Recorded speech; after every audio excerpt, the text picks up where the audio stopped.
আমরা মনে করি যে এই রাষ্ট্রপতি এখন চলে যাওয়াটা কেবলই সময়ের ব্যাপার। আমরা সবাই সেই সময়ের অপেক্ষা আছি।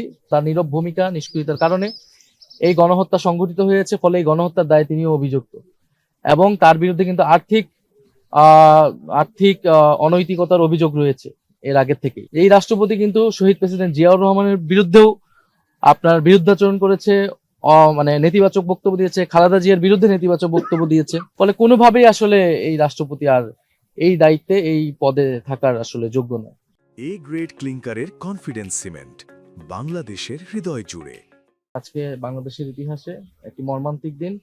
57 জন দেশপ্রেমিক সেনা অফিসার সহ আরো আরো 74 জন ব্যক্তি আজকে কিন্তু নিহত হয়েছিলেন এবং 2008 সালের যেই পরিকল্পিত ষড়যন্ত্রমূলক ইলেকশন, সেই ইলেকশনের মাধ্যমে আওয়ামী লীগ প্রথম টার্গেট করেছিল বাংলাদেশ সেনাবাহিনীকে, এই প্রতিষ্ঠানটিকে। কারণ বাংলাদেশের গণতন্ত্র, বাংলাদেশের স্বাধীনতা, সার্বভৌমত্বে রক্ষায় সবচেয়ে বেশি অগ্রণী ভূমিকা রাখতে পারত এই সেনাবাহিনী। ফলে সেনাবাহিনীকে দুর্বল করা এবং যে একটা মাস্টার প্ল্যান নিয়ে 2008 সালে আওয়ামী লীগ ক্ষমতা এসেছিল, ফ্যাসিবাদ কায়েম করেছিল, সেই পরিকল্পনার অংশ হিসেবে শুরুতেই সেনাবাহিনীর বিরুদ্ধে এই নীল নকশা ষড়যন্ত্র চালানো হয় এবং যার সাথে জড়িত ছিল পার্শ্ববর্তী দেশ ভারত এবং বাংলাদেশ আওয়ামী লীগ, ফ্যাসিস্ট আওয়ামী লীগ, তারা এই পরিকল্পনার সাথে সরাসরি অংশ ছিল।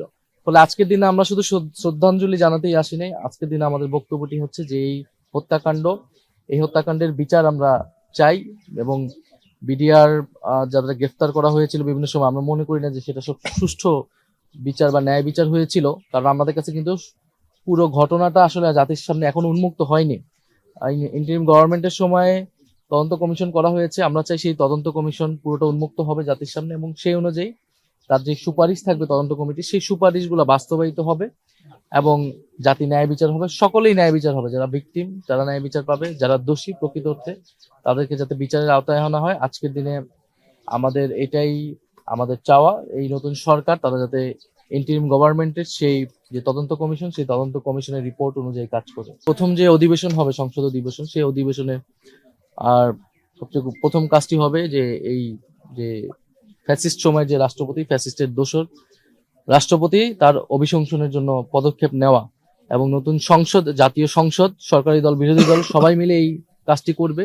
কারণ ফ্যাসিবাদের বিরুদ্ধে আমাদের কিন্তু জাতীয় ঐক্য রয়েছে। আমরা মনে করি সেই জাতীয় ঐক্যের জায়গা থেকে এটা এখানে কোনো বিভেদ থাকবে না। এটা সরকারি দল, বিরোধী দল একত্রে এই উদ্যোগ নিবে এবং এই যে রাষ্ট্রপতি শাহাবুদ্দিন চুপ্পু, সেই সময় রাজনৈতিক দলগুলো ঐক্যমতে আসতে পারেনি দেখে রাষ্ট্রপতি পরিবর্তন হয়নি। নাহলে কিন্তু অন্তর্বর্তী সময়েই রাষ্ট্রপতি পরিবর্তনের দাবি জনগণের পক্ষ থেকে ছিল।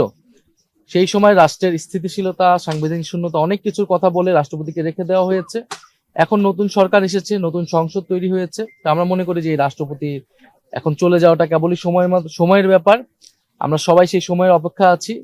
কারণ যে গণহত্যা হয়েছিল, জুলাই গণহত্যা সহ সেই সময় যে নির্মম হত্যাযজ্ঞ হয়েছিল, সেই হত্যাযজ্ঞের সময় কিন্তু রাষ্ট্রপতি রাষ্ট্রের অভিভাবকের দায়িত্ব পালন করেনি। তিনি নীরব নিষ্ক্রিয় ভূমিকা পালন করেছিলেন।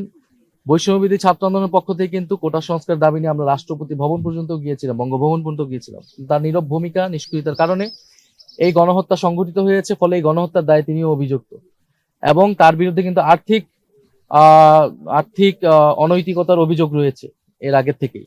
ফলে রাষ্ট্রপতি বলতে আমরা যেটা বুঝি, রাষ্ট্রের অভিভাবক, যেই সম্মান, শ্রদ্ধা, ভাব গাম্ভীর্য সম্পূর্ণ ব্যক্তিত্ব প্রয়োজন, তার কোনোটাই আসলে তার নেই, বরং নানা অপরাধে তিনি অভিযুক্ত। ফলে এখন সময় এসেছে তার অভিশংসন করে তাকে সরানো, দ্বিতীয়ত তার বিরুদ্ধে মামলা করে তাকে দ্রুত সময়ের মধ্যে গ্রেফতার করা। এটা আমরা মনে করি এই নতুন সরকারের অন্যতম দায়িত্ব। এই রাষ্ট্রপতি কিন্তু শহীদ প্রেসিডেন্ট জিয়াউর রহমানের বিরুদ্ধেও বিরুদ্ধাচরণ করেছে, মানে নেতিবাচক বক্তব্য দিয়েছে, খালেদা জিয়ার বিরুদ্ধে নেতিবাচক বক্তব্য দিয়েছে এবং ফলে আমরা মনে করি যে ফ্যাসিস্ট সময়ের চিহ্ন যে রাষ্ট্রপতি, সেই রাষ্ট্রপতিকে দ্রুত সময়ের মধ্যে আসলে গ্রেফতার করা প্রয়োজন।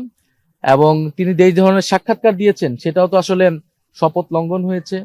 ফলে কোনোভাবেই আসলে এই রাষ্ট্রপতি আর এই দায়িত্বে এই পদে থাকার আসলে যোগ্য নয়। আওয়ামী লীগ আসলে আইনগতভাবে এখন নিষিদ্ধ, তার কার্যক্রম নিষিদ্ধ। এখন এই নতুন সরকারের সাথে আওয়ামী লীগের কোনো গোপন চুক্তি হয়েছে কিনা এটা আমরা জানি না, কিন্তু কার্যক্রমে এটাই মনে হচ্ছে যে ইলেকশনে ভোটের চুক্তি হোক আর যে কোনো ভাবেই হোক, কারণ প্রশাসনের সহযোগিতা ছাড়া এই কার্যক্রম সম্ভব নয়। আমরা আইনের শাসন চাই, খুব স্পষ্ট কথা।